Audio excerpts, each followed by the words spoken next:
It's time for Expert Alert, your chance to ask questions and get answers from experts.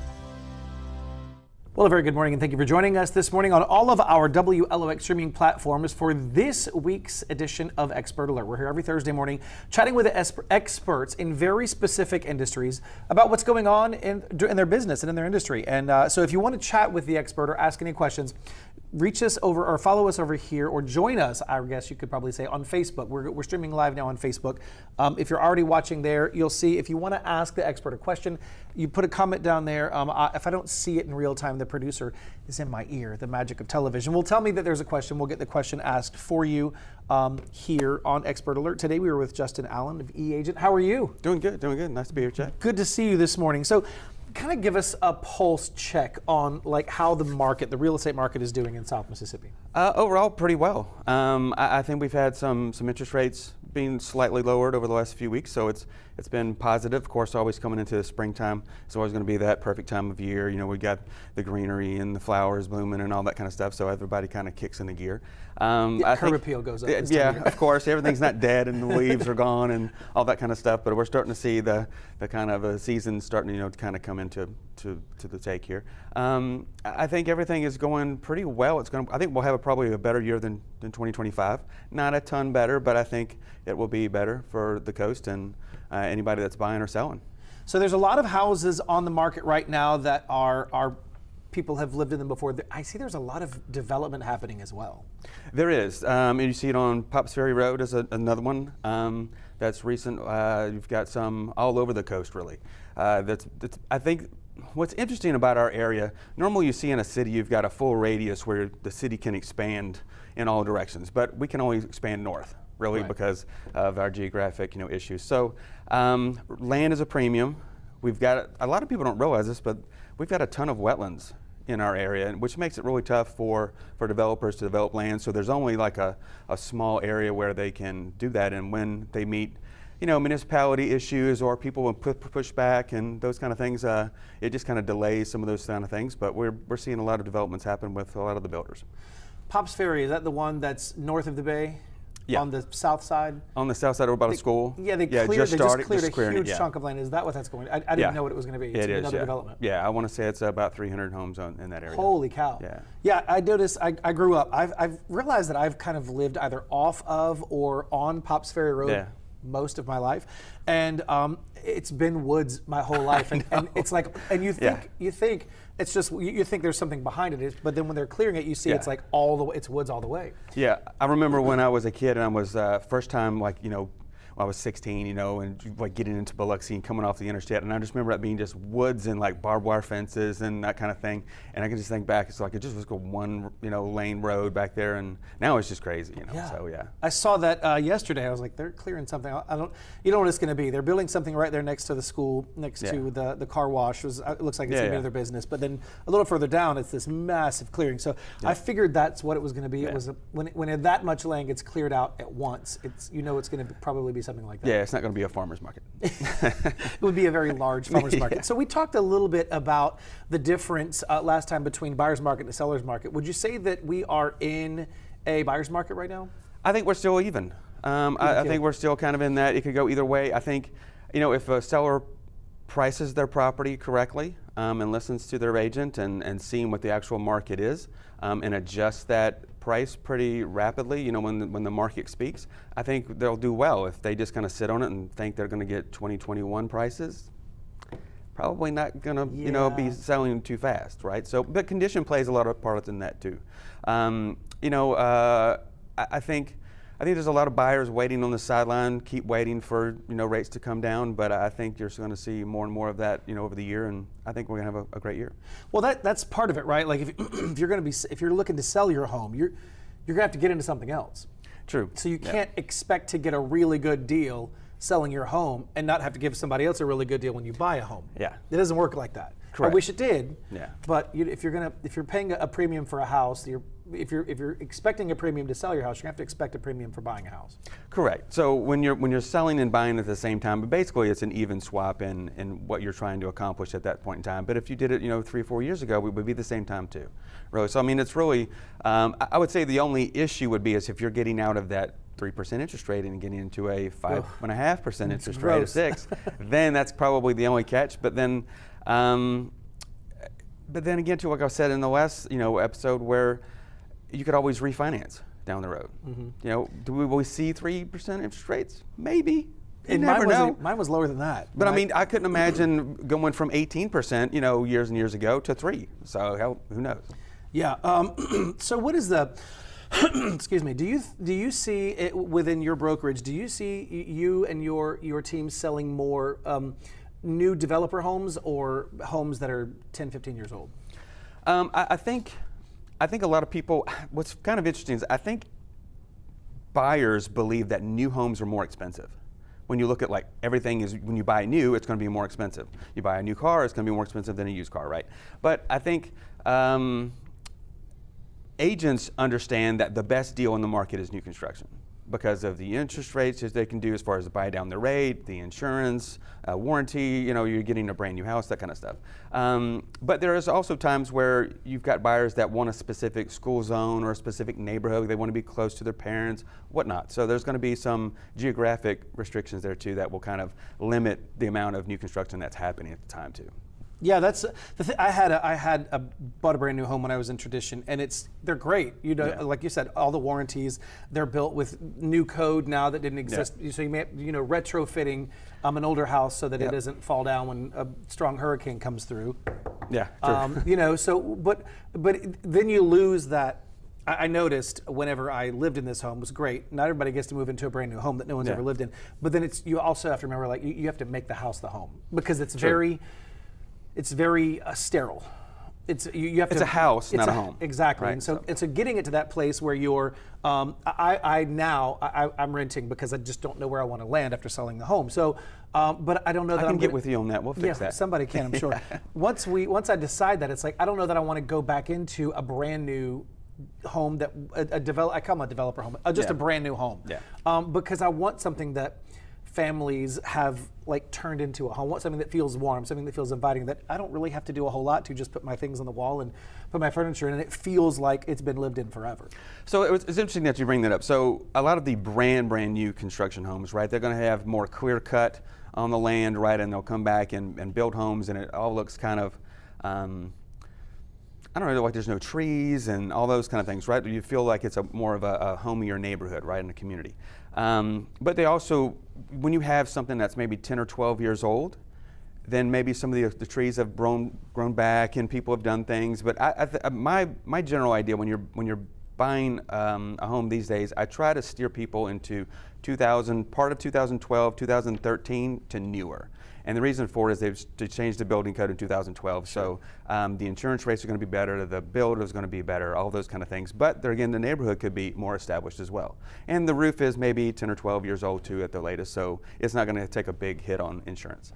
Yeah, and I noticed that whenever you, the house that I grew up in, I remember getting Christmas decorations out of the attic. There was so much room for activity. And now that's not the case. There's so many cross beams. It's bracing and it's everything. Wild. The way it's you can't go anywhere without ducking. And if you or I hit our head on something, you can't hide it. You're you hit your head.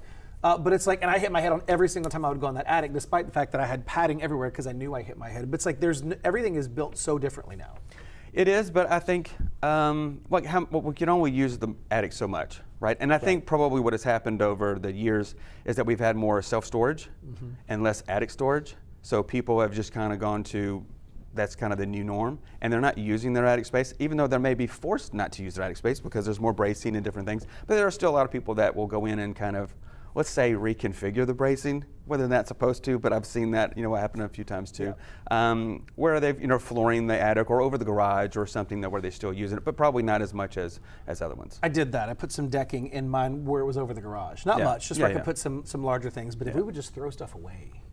True, right? Because more stuff comes in the home, but less stuff leaves. So it just when you move, all of this nooks and crannies are just full of stuff, and you're just like, wow. And that's why people hate to move. Of course. Well, as quickly as developments are neighborhoods are popping up, so are storage facilities. True. And it's now there are 3 or 4 or 5 story facilities, and it's you're paying a lot for them because there's not a lot of space available to rent. Well, what's interesting about that is that I've got a 10 by 20 storage unit over on Camel Lorraine with John Fayard over there. And That's what I was talking about. And what's hilarious when you said that, I've had that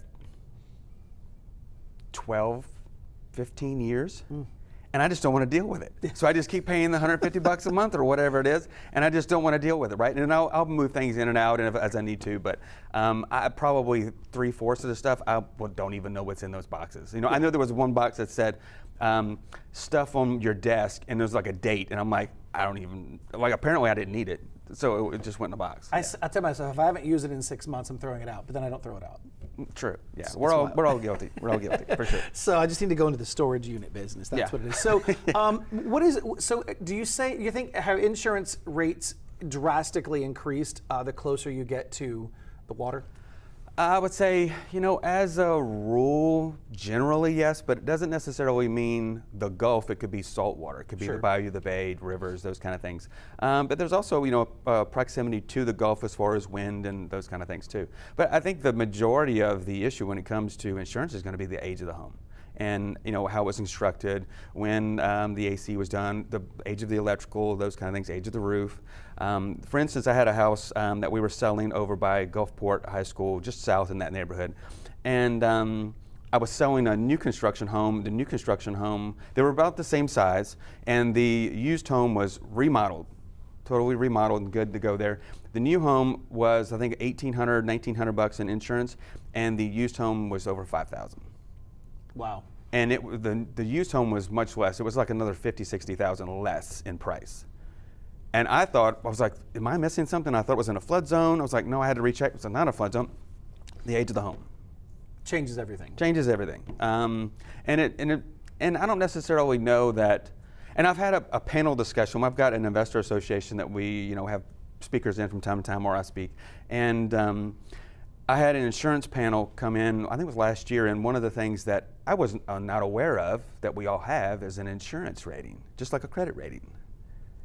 I wasn't aware of this. We do as consumers. As consumers. Wow. I didn't know this, and I was like, well, how did you find this out? And it's like, well, they don't really know either, the carriers, but they go in and they can see if it's in this range that you end up with this rate. So that also plays a part in it too, which I thought was odd, but mainly the house plays the biggest part when it comes to insurance rates. And of course your credit rating, which I'm not really sure why the credit rating comes into play, because it's all factored into the escrow of the property. Especially if there's an insurance rating? Yeah, apparently, yeah. That sounds like some industry jargon that we don't know about, so they can use it to fluctuate. Exactly, use it as leverage. If I can't see my rating, then how does it really exist? Exactly, Well, there you go. It's the wizard behind the curtain. Yeah, right. Pay no attention to that rate behind the curtain. So for the people who are, if you're eligible and you can get a house, you can qualify. Yeah. What would you say is the biggest reason to buy now as opposed to rent?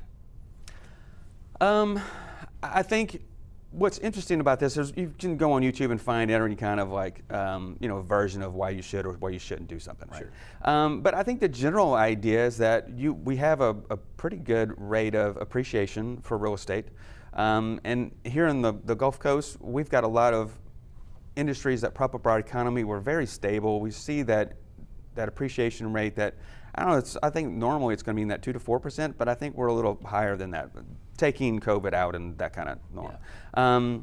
But I think really what I see it as is a forced savings account, because how many people have savings account these days and they have a lot of money in it, or they're putting money away and it's really not stable. But your own real estate asset, one you live in and want to take care of and appreciates, it's like a forced savings account that builds a lot of equity. And also you've got to live somewhere, so you might as well take advantage of the tax benefits too. That part. I was wondering where that was going to, because that's a good piece of it. Especially if you're paying mortgage, because you get the interest credits and things like that. And I think younger people these days, they're wanting just kind of pay rent and that's it, and they don't want the responsibility. But I think there's a lot of pros that come with responsibility. Right. Like anything. So I think that's going to be a very positive thing. I don't know a lot of people that go and do home ownership and then they rent for a long time. They rent for a period of time until they can find something else that makes sense, or the economy, or their transition jobs and all those kind of things. So sure. I think it's something that's going to, I think once you see the appreciation and you see the benefits, it's hard to go back to rent and you just kind of write the check to somebody else and let them take the benefits. Yeah. Speaking of getting into the market, let's talk about, you have a waterfront, beachfront space that's on the market right now? We do. Let's take a look. There it is. Yeah, so this beachfront home, it's on East Beach Boulevard there in Gulfport.